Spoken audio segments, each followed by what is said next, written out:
to In This Corner, the podcast, a $1.71, where we give you boxing's biggest names, boxing's biggest stories, boxing's biggest fights, and we provide you with great memories and moments as to the sweet science. And, man, I'm looking forward to this show because this is one of those where I have somebody on that I really like and have admired for a long time, and I know you do as well. Lee Groves, the boxing writer, author, CompuBox counter, historian, and now he is a legendary Stairmaster guy, treadmill guy. Yeah. He has set records around his neighborhood there in Friendly, West Virginia for a plethora of steps, and you can go to Facebook and check him out for all of that. I'm lost, but I'm very proud of you, Lee, for working on your health and everything.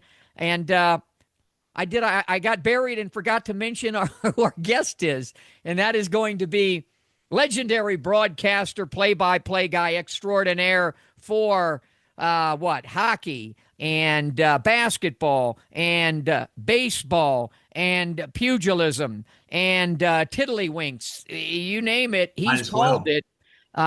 Steve Albert, who has the new book out, A Funny Thing Happened on the Way to the Broadcast Booth. I forgot. I should have the book in my hand. I'll go get it in just a second and put it up. I'm really enjoying it. It's right there by my bed. I've been reading it and taking my time, even read a couple of the chapters twice. But anyway, I know you've been looking forward to this show as well.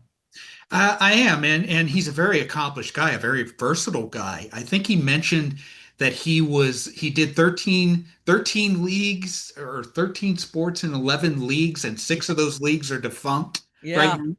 Right? He has more titles than both of us put together. I mean, and a plethora of Hall of Fames, too, to go to his credit. I know I was there and helped present him into the International Boxing Hall of Fame in 2018, and you reminded me that he's in other boxing halls of fame. Yeah, he's in 2 more of them, the World Boxing Hall of Fame and the New York State Boxing Hall of Fame. And he's in several other halls of fame, I'm sure, in the other sports that he did. That's the quality of the guy that we're going to be talking to today. And based on his book, he's going to be one of the more fun guests that we're going to have. Yeah, he's a Henny Youngman-esque kind of dude. He has a one-liner for just about everything, and I'm sure he'll get right to some of those right away. And he has some, and we'll get into this during the show. We don't have to get into it now, but he's got some commonality with us, with things that he has in common with me, and also with you. Well, definitely with you, and we'll get to that in the course of the interview. But I know that you and he know each other very well. So tell us about your association with Steve. Well, just over the years, Showtime was one of the great sponsors of my television show, In This Corner. In fact, there were years that, I always boast about the fact that my shows had a 21-year run. Mm-hmm. I wouldn't have a 21-year run if it wasn't for Showtime Championship Boxing. They were a great supporter in the lean years, which in boxing's about 21 of those years. But and also they did a lot with me and utilized me with different shows that they did and what have you. And I was just so happy to be there in 2018 when he was inducted into the International Boxing Hall of Fame. And he's just always been a real cool dude, different dude.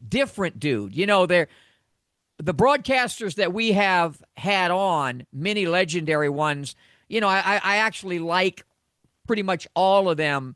But this is a guy I really like and admire because he's so unique and he's so different, very talented. And with that, we're going to take a break and let's bring him back on right after this. Coming up, Steve Albert on In This Corner. I got 2 options. Option 1. I can accept defeat. Option 2, I can get up. I can get tougher. I can get faster. I can get stronger.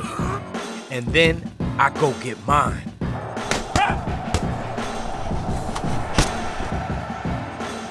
I made my choice.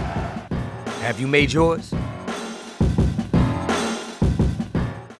Back in this corner of the podcast, a buck 71, boxing's biggest names, boxing's biggest stories, boxing's biggest fights, greatest memories and moments. We do it all. There's Lee Groves, and here comes the legendary broadcaster extraordinaire, Steve Albert. Here's the new book.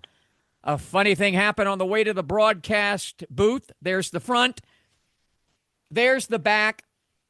And we're disappointed that we're not going to see Steve, but he once said that he never wants to be seen with Smitty again. And then the other note I got from his people was that we don't pay enough to get all of him, so we just get part of him, but we get the voice, Lee, so that's pretty impressive, right? Yeah, definitely. And that's the most important part. We want to hear what he has to say about his life and his career and his book. Yeah. So, Steve, welcome to the program. Hey, thanks, Smitty and Lee. I'm honored to be on episode 171. Thanks so much for having me on. I appreciate it. You know, we've got a plethora of questions for you, but what I want to start out with, and I do this pretty much with everybody the first time they're on the show, a little up close and personal. Talk about, and boy, you talk about a family between Marv, Alv, Steve, and Kenny. This family was born with a bib, a bottle, and a broadcast mic in their cribs. Talk about growing up as the baby Albert and how you eventually got into broadcasting, if you will. Well, first of all, Smitty, it's debatable that I have grown up, but to answer the question, I was about 8 years old when my brothers, Marv and Al, and I kind of set up a makeshift broadcast booth in a little room in our house in Brooklyn. And the booth consisted of a small black and white TV, my parents' folding card table, 3 rickety old chairs, and a big old reel-to-reel tape recorder. People of a certain age will remember what those are. And that's where we first practiced our play-by-play. We'd turn down the sound on Yankee games. They were the only team in town at the time. You know, this was the late 1950s. Man, I'm old. Anyway, it just occurred to me. We'd rotate assignments. One would announce the game, another would control the sound of the crowd on a sound effects record, and the other would kind of simulate the crack of the bat by knocking together 2 price marking pencils from our dad's grocery store in Brighton Beach, Brooklyn. Then we'd kind of switch around. The tricky part was the sound effects record. The crowd noise lasted only about 2-3 minutes, so you had to be cat-like quick to put that needle back in the right groove to keep the crowd noise going. There were other sounds like sounds of the city, sounds of explosions, so you had to be careful. Now, sometimes, say, Mickey Mantle or Moose Scourin would come up with the bases loaded, and, you know, I'd say, here comes the pitch, and we'd hear cars crashing or dogs barking. But, you know, it was great early training. And, you know, when we weren't practicing baseball, we were announcing ping pong down in the basement. Two of us would play, and the other would announce. And the games were pretty intense. It was like growing up in a broadcasting school with free room and board. It really was an extraordinary springboard to my career and my brothers' careers. And I learned so much just by being around my brothers. And then, you know, Marv went off to college, and I was lucky enough to inherit his room. And although the room was the size of a shoebox, to me it was the best room in the house because it was like a built-in broadcast booth. It had a large window that faced the street. From that window, I could announce stickball and punchball and stoop ball and, you know, all the classic Brooklyn street games. And it was like being behind home plate at Fenway Park, you know, or Tiger Stadium in Detroit, where the booths were close to the field. The overhang of the house put me right on top of the street action. And when my father, you know, bought the house in 1950, you know, when I was born, I don't think he figured on certain rooms serving as broadcast booths for 3 future sportscasters. He was pretty smart, but psychic, that might be a stretch. But we would parade around the house and announce almost anything. We even did play-by-play of dinner. Would you like a sample? Yeah, go ahead. Give us Why not? it's dinner at the Albert family. Go.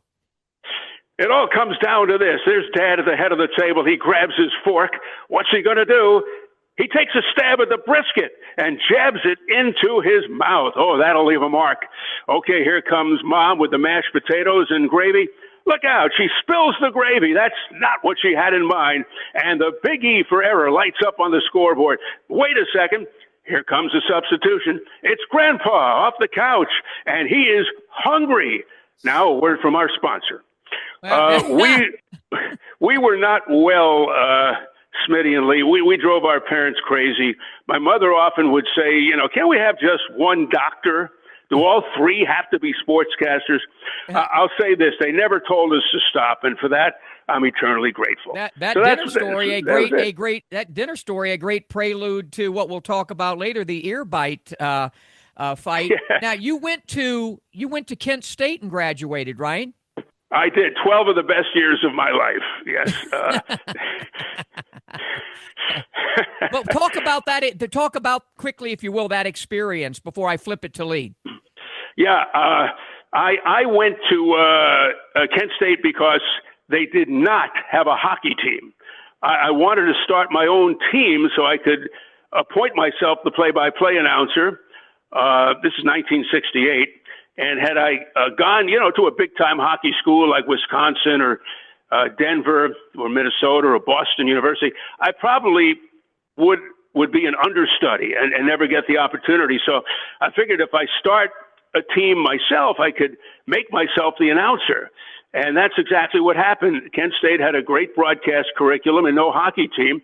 And, to make a long story short, we ended up putting 4 play-by-play announcers in the National Hockey League, including myself.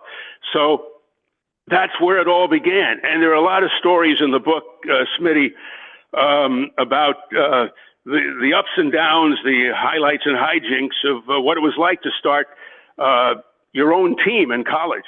Yeah, I mean, and we're going to get into the book, and it's as we flip it to Lee Groves. Take it away, Lee.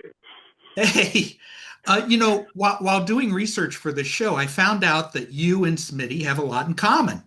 He was a ball boy for the perfect 1972 Dolphins, and you were a ball boy for the New York Knicks, as I understand it. Yes.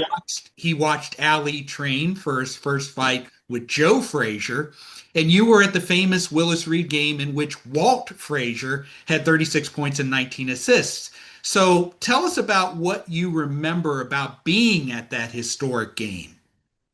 Well, Lee, I'm not an historian, but I do have a chapter in my book titled "Living Through History," and throughout my life, and particularly my professional career as a broadcaster, I somehow found myself in unusual situations, and why I don't exactly know. Now, I was not an eyewitness to the events of May 4th, 1970 at Kent State, but I was a student there when 4 students were shot and killed and 9 were wounded in a demonstration on campus.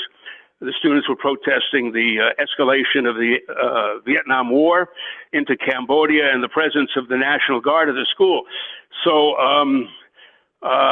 this all led up to the story that you are referring to with the Knicks and Walt Frazier and so on.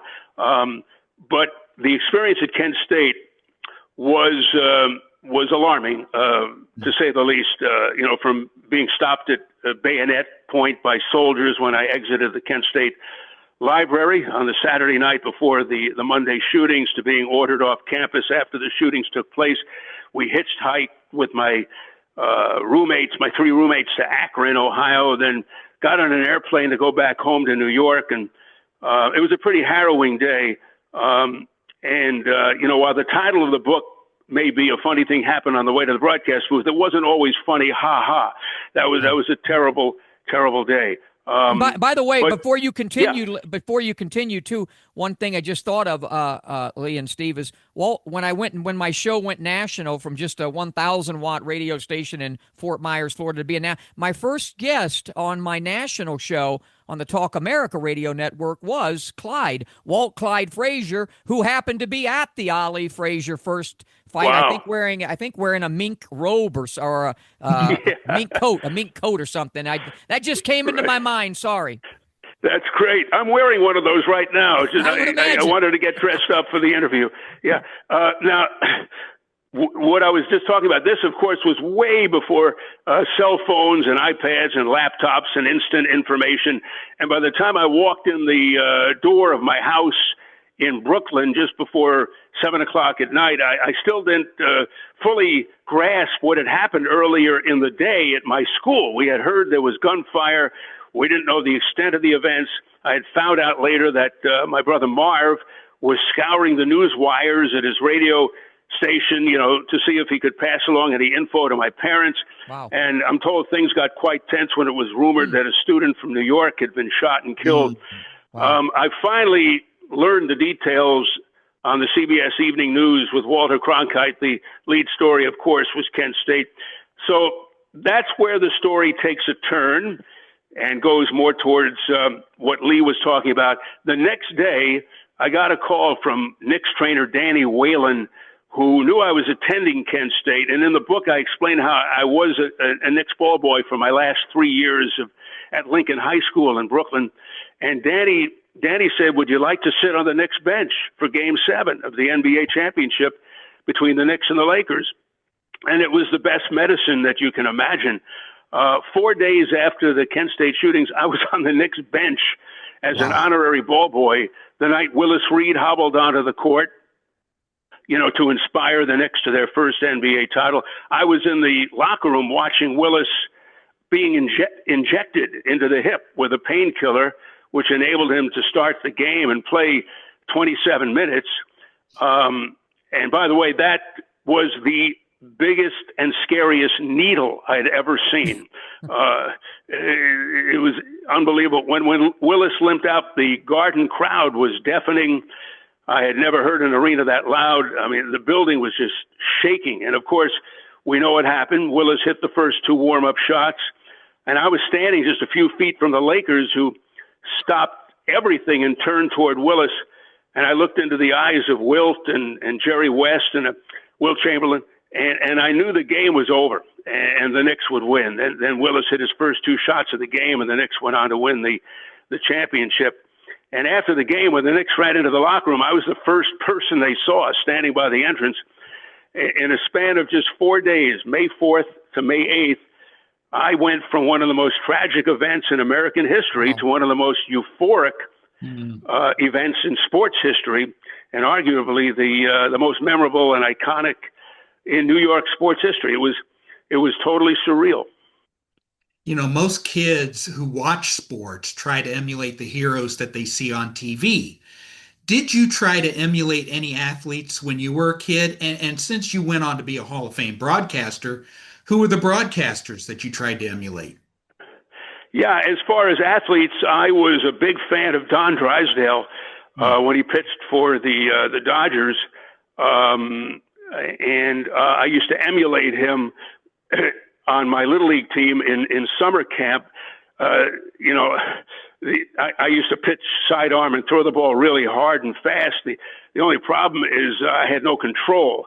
And I nearly took a guy's head off once, and I was throwing the ball behind batters and everything. And I didn't get one win during the season, let alone an out.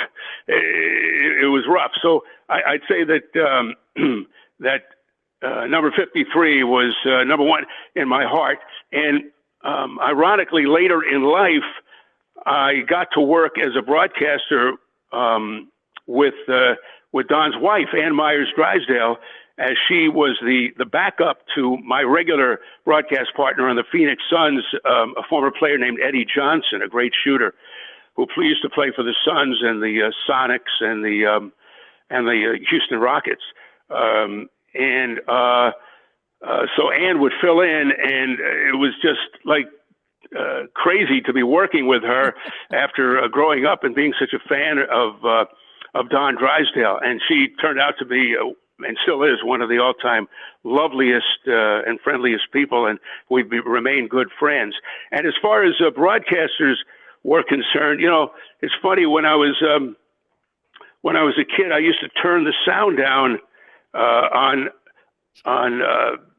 the television. We do the play-by-play ourselves, as I mentioned earlier, but I would also listen to out-of-town broadcasters doing hockey. There was something just so like a symphony listening to these guys, the cadence of their broadcasts, and the vocabulary of hockey announcers. Foster Hewitt with the Toronto Maple Leafs, Lloyd Pettit with the Chicago Blackhawks. Foster Hewitt was the first guy who said he shoots, he scores.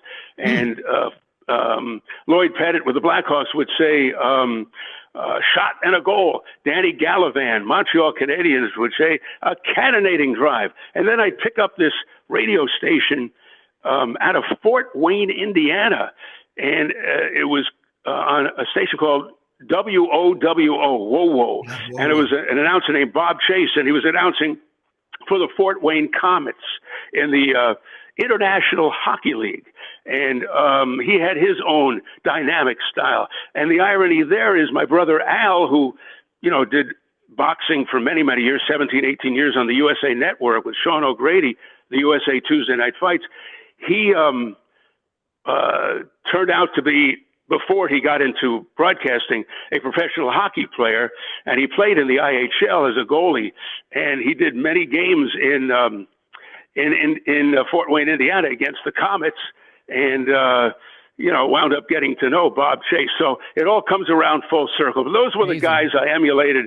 Of course, I emulated my brother Marv and my brother Al, and Vin Scully was another one. Marty Glickman was a great influence on our lives. Great announcer for the Knicks and the New York Football Giants. And he's the guy that set the tone for play-by-play announcers today by establishing positions on the court to describe locations of where the basketball is. Didn't he have a broadcast school? Yeah. Didn't Marty have a broadcast school? What he would do, he would sort of privately, he was hired as a consultant by many stations, and he would, take young broadcasters aside and instruct them, and I was one of them. He took Marv under his wing when Marv was a student at Syracuse, and then Marv transferred his final year, senior year, to NYU, just to work alongside Marty and produce and write for Marty. And then he became Marty's understudy as the Knicks announcer, and wound up doing the Knicks after Marty. Yeah. So you, Marv, and Al have been called the first family of sportscasting, and your nephew Kenny has carried on the family tradition very well. Was there any sibling rivalry between the three of you in a professional sense? You would think there would be, but there wasn't. We were very supportive of each other. We all felt that, Lee, that there was enough work to go around for everybody. So we didn't go after the same jobs. The only time that there was a sibling rivalry was when we played ping pong or table tennis. We would go at it pretty hard. My brother Al had a short fuse at that time. You wouldn't know it by being around him now. He's like, Phil Jackson with Zen and meditation and everything. And, but back then, if he was frustrated that he missed a shot, he would fire the ping pong racket across the room. And Marv and I got great practice in ducking rackets, and it helped me out later in life during boxing riots as I was ducking bottles. So it all comes to fruition. It all comes full circle, I guess. And final question for this segment: Have any of you done broadcasts together? Have the three of you done the same game together? Other than around the house. Right. Yeah, right. Other than dinner. Yeah. We haven't. We never did a game together. The very few times did we ever appear together. The first time was at my bar mitzvah, and the second time was on the old Tomorrow Show with Tom Snyder that came after the Tonight Show with Johnny Carson. And we were supposed to be on for half the show. Tom wasn't feeling that well that night. He told us before we went on that he had a bad cold and he'd have to carry the show. I mean, I was nervous enough as it was, as being on national TV, coast to coast after Johnny Carson. And then he says, "You guys," he looks at me, he says, "you're going to have to carry the show." I'm going, "You got to be kidding me." So it turned out great. He wanted us on, as I mentioned, just for half the show. But he liked us so much that he kept us for the entire show, and he bumped the other people that were waiting in the green room who were up and coming illusionists. That turned out to be a couple of guys named Penn and Teller. So I don't think they were too happy with the Albert brothers right then. But they wanted to make us disappear. But in any event, it turned out great. I remember I really was nervous, and you know, Tom was he sits right on top of you. I don't know if you remember the old Dan Aykroyd bit where he would impersonate Tom Snyder with that big laugh of his and everything, and he'd be smoking the cigarette and blowing it in the guests' faces. And he actually was right on top of you, and he posed the first question to me after the introduction, and he said, "Steve, tell me, what's Marv really like?" And I said, "Well, Marv is, you know, people are always coming up to me and saying, 'What's Marv really like? How much money does he make? When's his next game?' And that's my father." And he lost it. He just lost it with that big cackling laugh. And it just settled me down. And I was okay to go the rest of the way. So those were the only times, really, Lee, that we worked together. All right. Well, we're going to take a quick break. Back with more, of course, the book. A Funny Thing Happened on the way to the broadcast booth, chatting with Steve Albert. More in this corner, the podcast, right after this. I got two options. Option one, I can accept defeat. Option two, I can get up. I can get tougher. I can get faster. I can get stronger. And then I go get mine.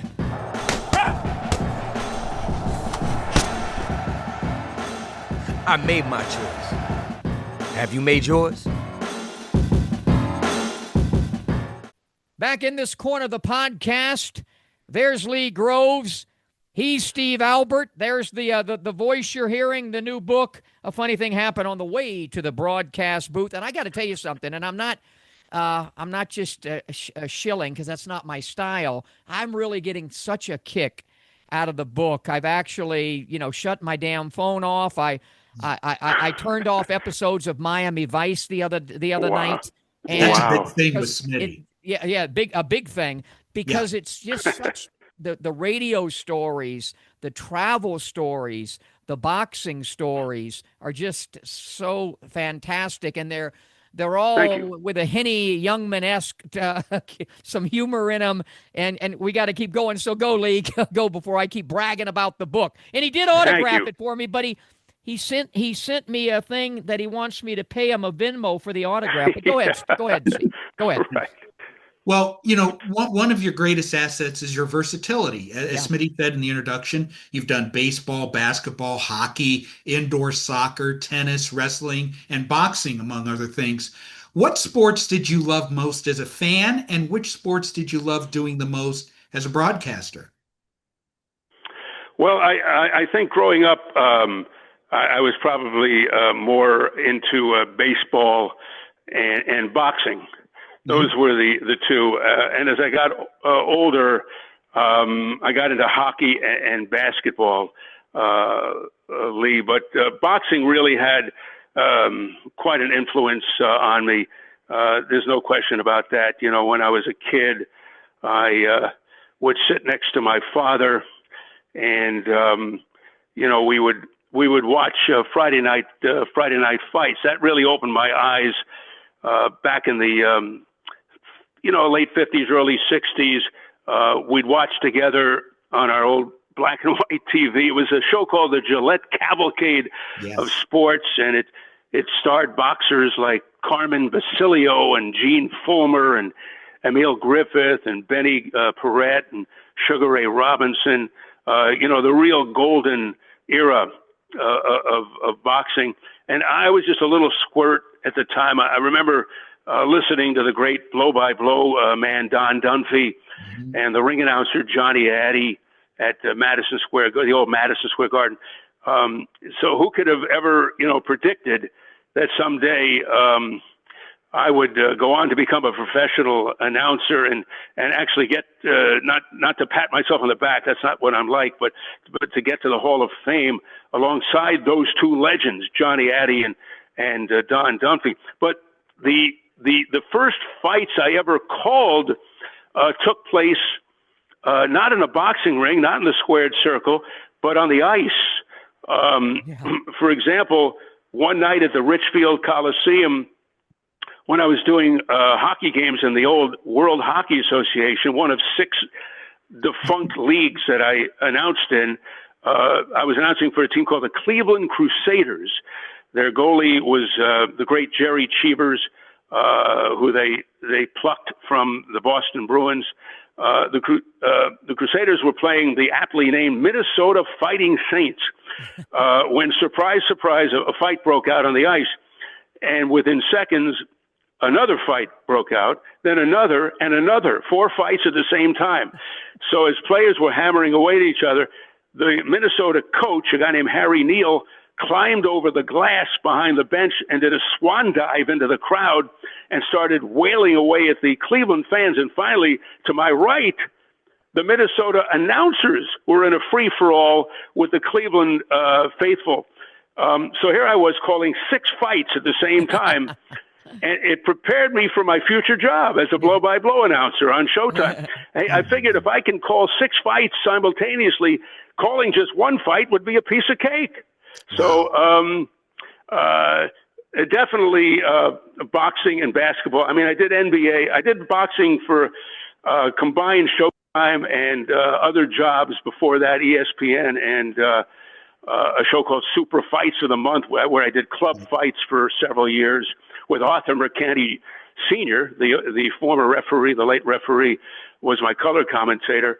So I did boxing probably for over 25 years, and I did basketball for almost 25 years, starting in the ABA with the old New York Nets, and then all the way to the Phoenix Suns up to about 7 years ago in the NBA. So, yeah, a lot of memories. Very much so. And another great trait of yours is your extraordinary level preparation.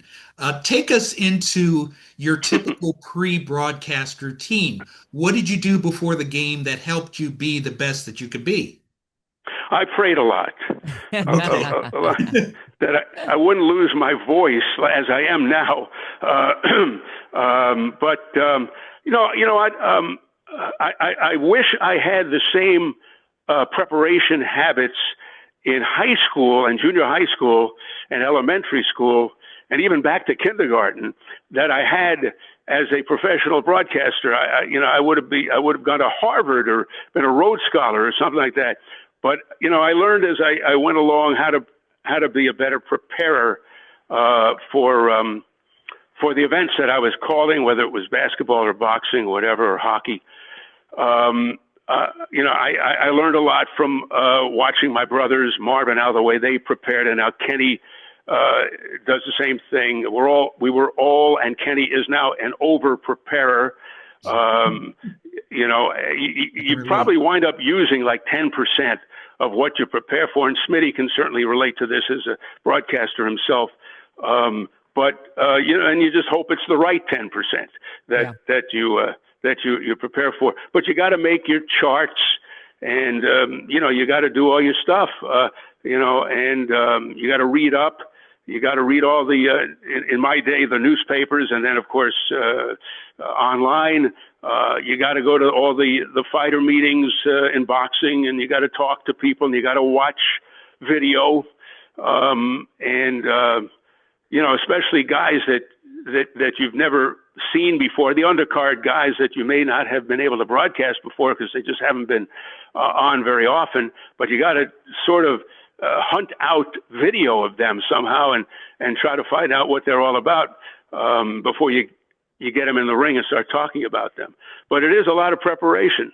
He's being humble too, Lee, because Gordon Hall and I were talking about this the other day, and he said in all the years with Showtime and with anything, he's never seen anybody as prepared as Steve Albert. And so that was what Gordon said the other day. I know your voice. I know your voice is fading a little bit. So we're going to take one more break and come back, and we'll do a rapid fire thing to get you out of here. We'll be back. More of Steve Albert, the book, A Funny Thing Happened on the Way to the Broadcast Booth. We'll be back.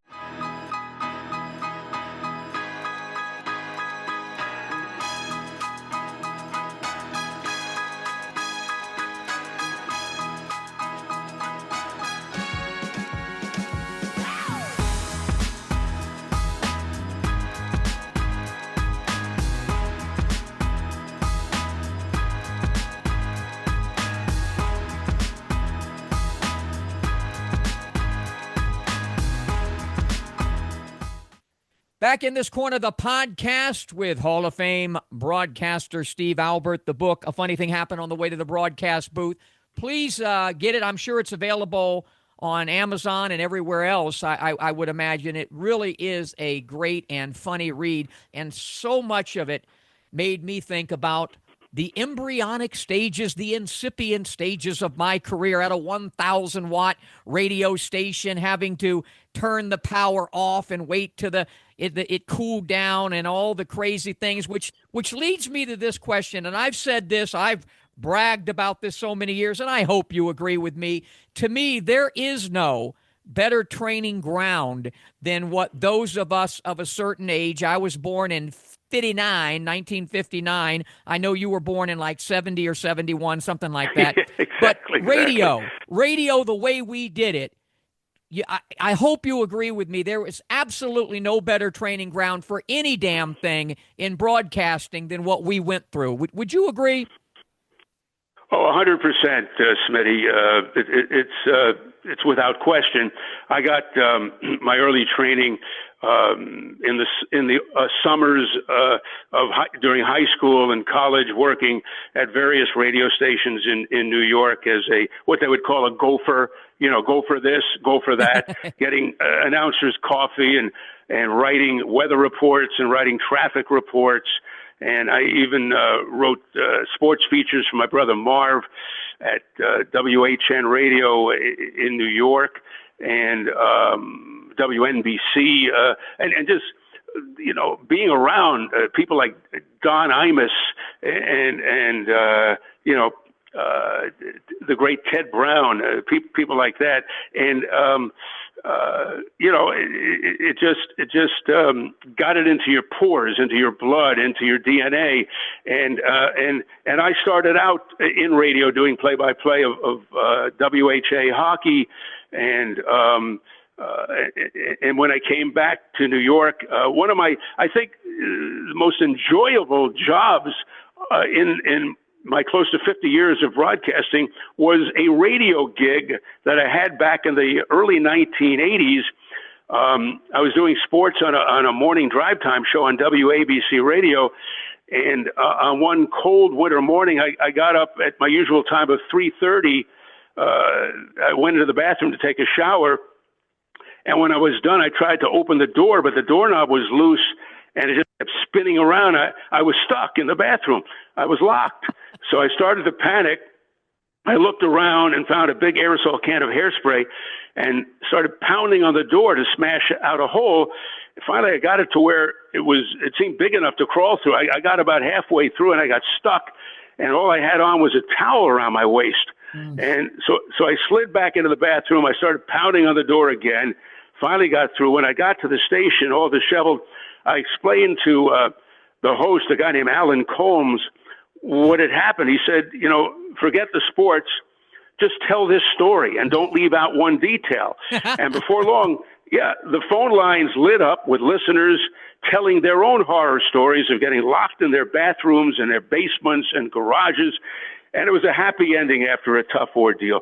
So the bathroom story is the opening chapter in the book, and hopefully it sets the tone for the rest of the book. But yeah, radio wins out. Radio is king. Yeah. When I think about your time at Showtime, two fights immediately spring to mind.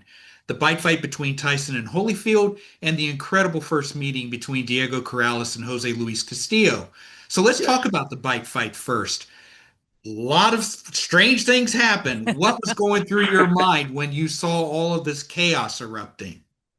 Well, Lee, I was always on edge leading up to a Mike Tyson fight. I mean, what a surprise, right? He was so unpredictable. And being such an over-preparer, as we were talking about, I wasn't a fan of disruption. I mean, I was apprehensive enough as it was going into the second Holyfield-Tyson fight. But I just had a feeling in the pit of my stomach that Mike was going to do something out of the ordinary. So on the night of the rematch, I did have more butterflies in my stomach than usual, particularly because, Tyson was grousing about Holyfield's headbutting in the first fight. Well, it turned out I was onto something. We all know what happened. In the third round, he bit off the top of Evander's right ear, and I yelled out something like Holyfield bit by a dirty Mike Tyson. Yes. There was a lot of blood. And that was just from me shaving. But seriously, I was announcing in what you might call controlled shock. Mills Lane, the ref, deducted a couple of points from Mike. Then Tyson, you'll recall, shoved Holyfield from behind. And after a delay, while everybody conferred, the fight continued. And then just moments later, Tyson bit Holyfield's left ear. Mills Lane didn't see it, and the fight continued to the bell. And it was then determined that a second bite had indeed occurred. The fight was delayed again, but then police, security, etc., everybody ran into the ring. Tyson was swinging at anyone in his path. The crowd was going wild. There was pandemonium, and there was mass confusion. And they didn't make an official announcement that Tyson had been disqualified until 25 minutes later. So as an announcer, sorry for that long build-up, but anyway, for the uninitiated, I figured.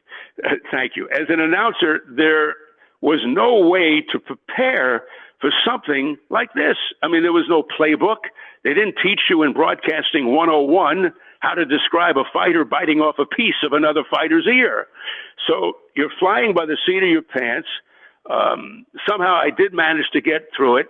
The thing is, the pay-per-view TV audience was nearly 2 million, including the president, Bill Clinton. The first question to Clinton at his Monday press conference was, "Did you see the fight?" And the president said, "Yes." And I was horrified.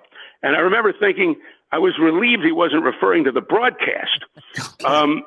But that was, without question, the most memorable and challenging event I ever called. And then, Smitty, you'll recall, I think you were hosting this thing at Canastota at the Hall of Fame weekend, where Mike was a guest of ours on the stage, and with Jim Gray. Jim Gray was there as well, I believe. Yeah.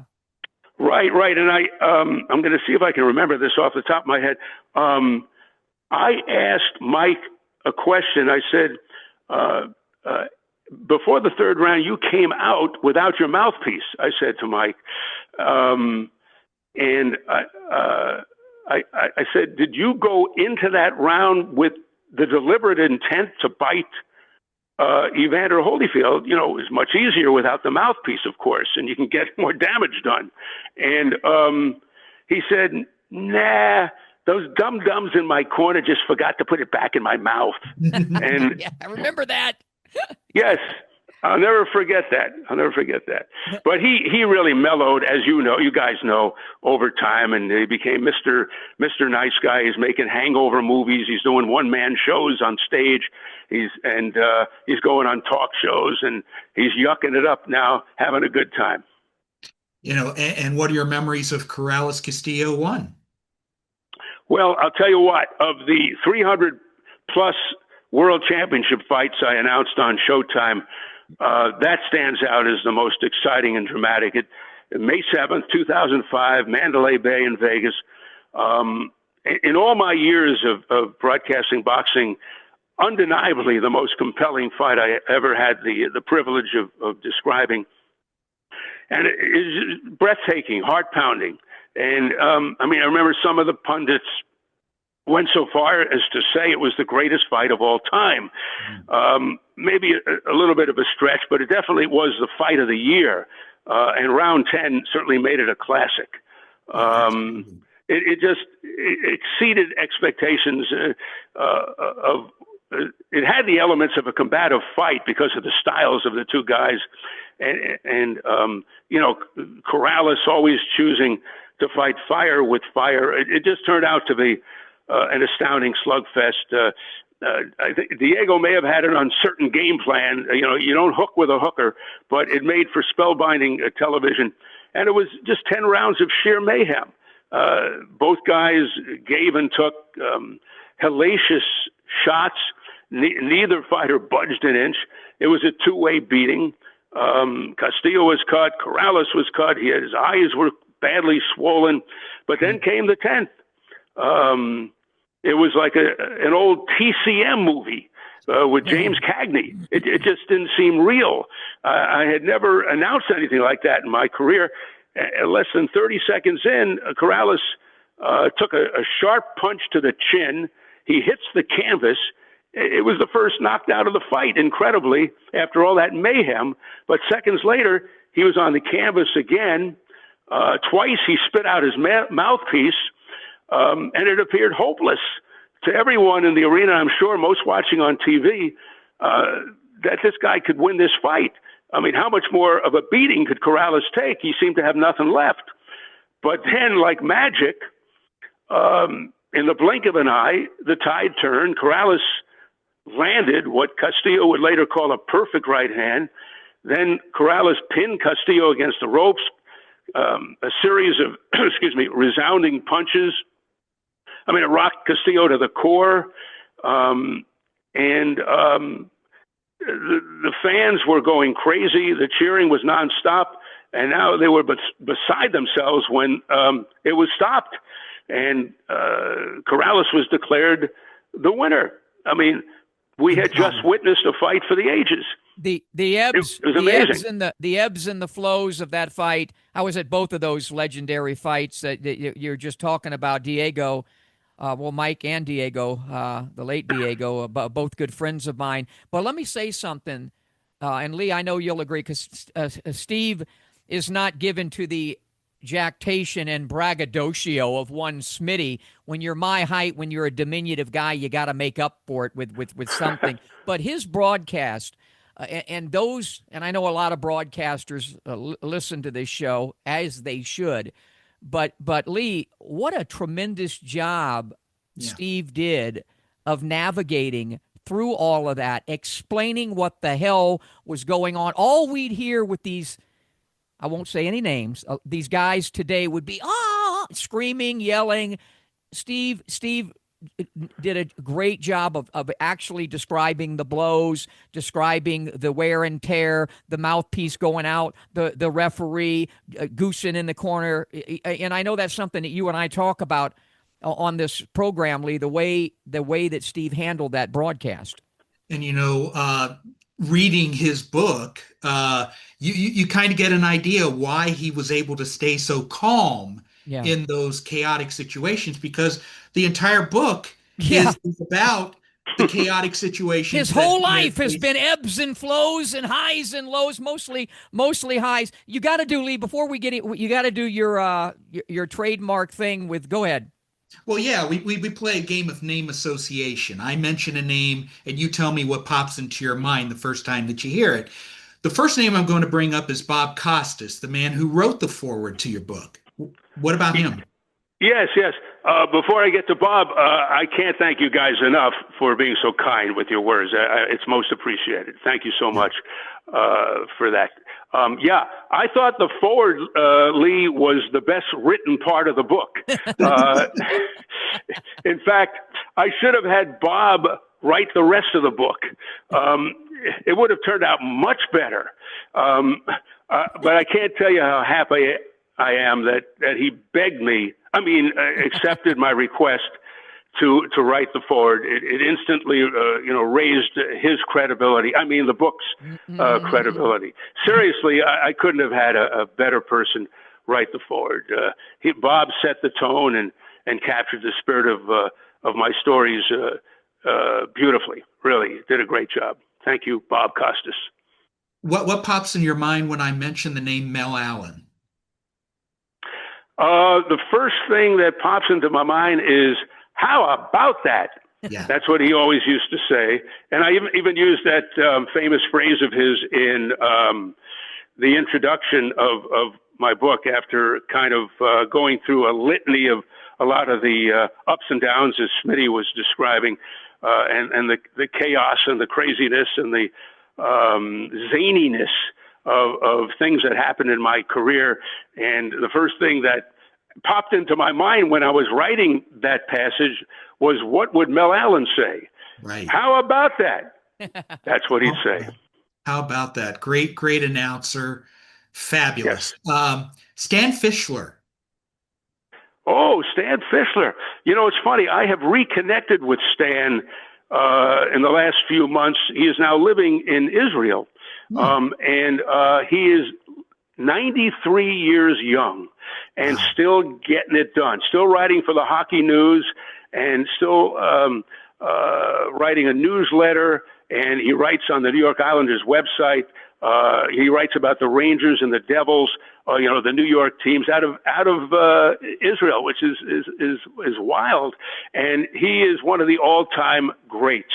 I first met Stan when I was announcing for the Cleveland Crusaders and the World Hockey Association. And I have a spot in my heart, a soft spot in my heart for those days, the Cleveland Crusaders. And Stan used to make some trips into Cleveland. He was announcing for the New England Whalers, doing color for the Whalers back then, before he got a break to announce and do color for the New York Islanders. So we share that great joy of announcing in the now defunct World Hockey Association, which featured people like Gordie Howe and Bobby Hull, and as I mentioned, the aforementioned Jerry Cheevers. And so we go way back together. But one of the all-time great hockey writers, and he and his wife Shirley Fischler was a hockey writer as well. What a story! He's written over 100 books and written for so many magazines and periodicals. So he's one of my all-time favorite people in sports. One of the great hockey historians as well. Exactly. As a Pittsburgh Pirates fan, I have a particular fondness for Ralph Kiner, who was one of the great.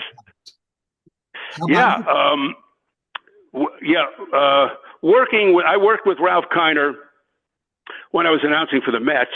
Ralph Kiner and Bob Murphy. Ralph had been, as you know, Lee, a prolific home run hitter for the Pirates. Yes. Huge star in his day. He was so big in his day that he once dated actress Elizabeth Taylor. I once dated Elizabeth Lipschitz. Anyway, Ralph played only 10 years in the majors. His career was cut short by injuries. But nevertheless, the guy wins 7 straight National League home run titles. He's in the Hall of Fame. And almost single-handedly, he restored the faith of Pittsburgh baseball fans after World War II. But let me tell you one quick story when with Ralph. He's known for his Kinerisms. Mm-hmm. When he made the transition to the broadcast booth, slips of the tongue. When he was doing play-by-play or hosting Kiner's Corner, the post-game show. For example, as Mets catcher Gary Carter would go to the plate to bat, Ralph often referred to him as Gary Cooper. Then there was, folks, on Father's Day, we again wish you all happy birthday. And how about the Hall of Fame ceremonies are on the 31st and 32nd of July. There was a time he was hosting Kinder's Corner. He said, "Hello, everybody. Welcome to Kinder's Corner." Then he forgot his name. During one game when Mets reliever Neil Allen was warming up in the bullpen, he was due to toss it to me to call the play-by-play. Ralph said, "And now for the play-by-play, here's Steve Allen." So, Steve Allen, for you youngsters, was the original host of the Tonight Show. Very talented guy. Yep. Yeah. But I don't know if you have time for one Ralph Kiner story where he set the broadcast booth on fire. But yeah, we'll end it with that. Go ahead. Okay. So, well, no. Let him do the story. Whatever you want. Yep. Go ahead. Go ahead. Do it, Steve. Go ahead. I want to hear it. We'll end the show on fire. I was working with Bob Murphy and Ralph Kiner one day on radio, and we would get the out-of-town scores from a ticker tape machine, and all this stuff's in the book. The tape would unravel into a waste paper basket behind us, and oftentimes Ralph would light up a big cigar in the booth. And this one time, he pulled the waste paper basket closer to him so he could flick the ashes into it. Eventually, it wound up under his chair, and the balled-up paper with all the out-of-town scores erupted into flames. And right in the middle of a call, Ralph jumped out of his chair and screamed and stopped his play-by-play of a fly ball to left. So Bob Murphy wisely picked up the call and said, as Ralph was saying, the fly ball to left is caught by Dane Orge. So Ralph Kiner was one of a kind, and during those trying years with the Mets, and they really were lousy years with the Mets, he was comic relief. He was terrific. Yeah, he was. That's called being in the hot seat, I would imagine, something like that. And it's all in the book. Steve Lee is amazing because he must have known that we're certainly going to try to get him back on the show again in the future. But he just sent me a text as we're doing this, and he said, "Smitty, Lee, I like your show and I like your style, but your pay is so cheap. Don't call for a while." What's that all about? Actually, that came from that guy right there that I'm pointing at. Is that Muhammad Ali? Muhammad, who I'm pointing at in a picture. Listen, the one thing I do miss though is listening to you calling fights. I would have loved to. I never had the pleasure of working with you. Really do wish I had that because for me, there's really not too many even coming close. You are truly a Hall of Famer in boxing and all the other sports. And the book is fantastic. And I wish you the best of luck. And I do hope we'll get you back on someday in the future, Steve Albert. Thank you so much, Smitty. Thank you, Lee. I really appreciate the kind words. Thanks so much for having me on. All right, how can we get the book? Huh? How can we get the book? Well, I couldn't hear you. What was that? How can we get the book? I'll send you one. No, he's trying to make you some monies, Steve. Yes. I know you don't need any money. I know you don't need any money, but go ahead. Yeah. Boy, oh boy, right over my head. On Amazon. People can, or it's available on Amazon. Just go to Amazon.com, and it's called A Funny Thing Happened on the Way to the Broadcast Booth, and go have some fun with that. There's also a website called FunnyBroadcastBooth.com where you can read about some outtakes and other things. And I really hope, if anybody gets the book, that they do enjoy it. Thank you. And I am, and you will. And with that, so long, everybody.